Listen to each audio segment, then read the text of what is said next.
Hello, this is Julian with Coffee Reviews, and today we'll be reviewing the Hamasho Village Archer's Lot, wash processed Ethiopia from Archer's Coffee. And there's the bag right there. And Archer's, based out of Sharjah, United Arab Emirates. And longtime viewers of this channel might remember that Archer's was actually the first ever coffee roaster that we put on our suggestion recommendation list. And last year we finally got around to reviewing several of their coffees to mostly positive feedback. So when I found out Airworks was going to be bringing in Archer's, it felt like a great opportunity to revisit them. So we will see how their coffees turned out, as this right here is day 44.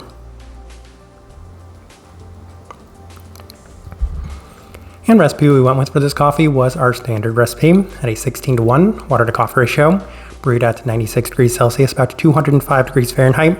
And I like this one best through the V60, which indicates a more medium fine grind. Roast profile for this coffee. Let's discuss the roast profile of Archer's real quick, as I have heard some feedback from others that Archer's actually roasts a little lighter for their international audience. So these coffees might be a little lighter than what you'd get if you were to purchase this coffee locally. Even then, they have this one listed as a 2 out of 5 on the roast level of their coffee. And I think all the coffees that we're discussing from them were listed at a 2 out of 5 in terms of the roast level for their coffees. And all that's to say, these coffees aren't necessarily overly light. I would still say that they're lighter relative to a lot of the things that we've received from the area in general. So that's all to say that it's probably on the lighter side of that light medium by most standards and metrics. With all that out of the way, let's go ahead and start discussing this coffee. Day 19, first impression, and we did opt for the V60. And the coffee was coming out a bit softer than initially expected, with the primary focus being on a more sugary stone fruit that I would describe as being very reminiscent of a white peach. Otherwise, there's plenty of the listed lemongrass with an overall tea-like experience, so a very Ethiopian first experience. Day 22, through the Chemex, and the coffee was a bit more intense today, but heavily skewed once again in the stone fruit sense with a very prominent and defined white peach. One of the most white peach forward coffees I think I've experienced in a very long time, with some slight florals and tea-like components to complement that as well. Day 25, through the April brewer, and this is the first time I experienced something a little different, as it was slightly vegetal this time around. In addition to that, there was still plenty of the white peach aspects, especially within the finish itself. Otherwise, much more of the expected tea-like components, pretty clean and direct from these first couple of days. Day 28, through the V60 with Archer's recipe, and we'll discuss Archer's recipe a lot more in one of our future reviews with their coffees, but this time around, it was the best that had been to this point, as it's offering more of the stone fruit aspects, mostly in that white peach sense, additional lemongrass, and more of the tea-like aspects present, as the coffee is offering a bit more clarity and just better overall. Day 31, through the Chemex with Archer's recipe, and the coffee is better, as it still does focus a bit more on the softer and more subtle side of things, especially in terms of that white peach component and a very clear sugariness to it. Otherwise, floral and tea-like once again, so these notes pretty consistent, as this coffee for the most part has been consistent. We've just kind of seen it growing in terms of the overall intensity from day to day. Day 34, through the V60 with our standard recipe, and this is by far the best it had been to this point, and I felt like this coffee probably just needed an extended bit of rest, as there was the most definition to the peachiness as of this moment, and it's something that I continuously experienced with this coffee, and it's why we continue to focus on it as our first trait of it.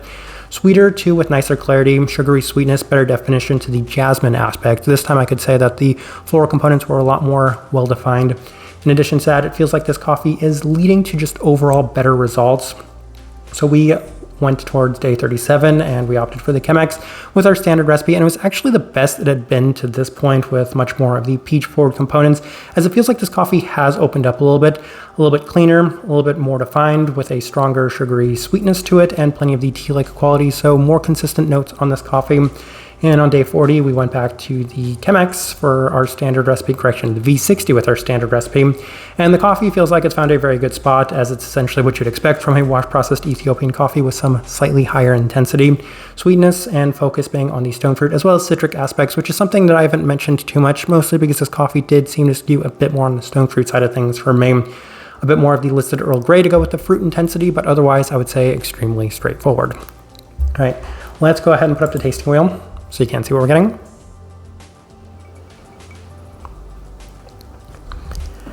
And we have quite a few level 4s, so let's go through those, and we'll start with the cleanliness. Level 4, I feel like if the cleanliness didn't reach that level 4, then something went horribly wrong with this coffee, because as you'd expect, it is a wash-processed Ethiopian coffee. And given that it was extremely well defined, I would say that it's really surprising if it doesn't reach that level 4. A lot of the components, most notably the fruit and floral components, were extremely well defined. Nothing to really hinder the overall clarity to it. Finish, level 4. And I mostly focused on the fact that this coffee at times was a little bit more of a stone fruit finish to it. And in addition to that, I could say that there's a lingering floral aspect, but for the most part, it does have a very nice lingering finish to it. Sweetness, level 4, and I went back and forth on this one because I said, you know what, it's probably somewhere in between 3.5 to that level 4 mark, but given that it's a little bit more sweet than a lot of wash-processed Ethiopian coffees, that's kind of where I settled on putting it. So level 4, probably lower side, a little bit generous in that regard, definitely much more focused on the sugary fruit aspects of that. Florality, level 4. Very nicely well-defined jasmine-like attributes to this one. Given that this coffee isn't a geisha, I don't think it has that ultra-clear and ultra-focused floral aspect, as this is probably the second most prominent component to this one. So level 4, great place to put it. We move on to the citrus fruit, level 4. And as mentioned, it's not something that I focused on too much with this coffee. Yeah, there was a fair bit of the listed lemongrass. Yeah, there was a bit of a generic citric component to it. And I would say it was probably the tertiary component in this coffee behind the stone fruit, which we also have listed at that level 4. And I have mixed feelings on white peach in coffee. I'm not the biggest fan of white peach in general. I like the much more ripe yellow peach feel that you can get from some other Ethiopian coffees. Even then, I appreciated the sugariness that was present within this one, as I would say there was really nice intensity in that regard. We move on to level 3s. We'll start with the acidity, level 3. Not necessarily the brightest coffee. Don't think I ever expected this one to be the brightest coffee, so I don't think that there's too much to discuss with that one. Yeah, the lemongrass may have given it a slight bit more brightness in general, but even then, it's probably best suited at that level 3 mark. Savoriness, level 3. Yeah, they have that Earl Grey listed on there. There's plenty of these savory tea aspects that are present within this one, so I don't think that there's too much to say on that. And then the final thing worth discussing is the body, also at a level 2.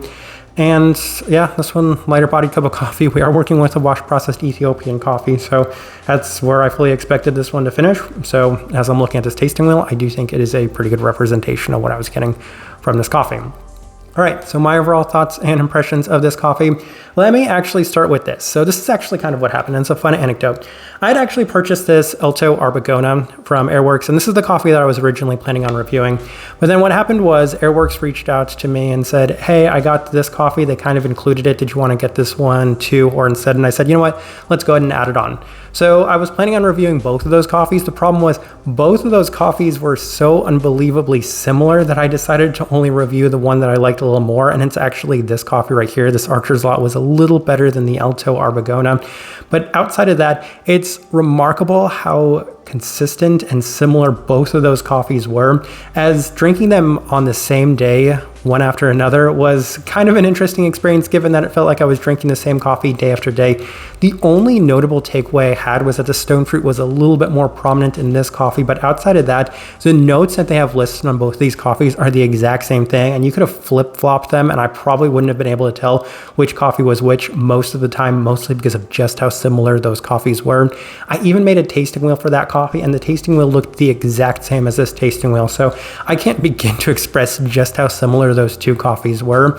And the other issue with that is they were just so Ethiopian-like. This review kind of felt a little like going through the motions, mostly because this coffee was about as Ethiopian as you could expect.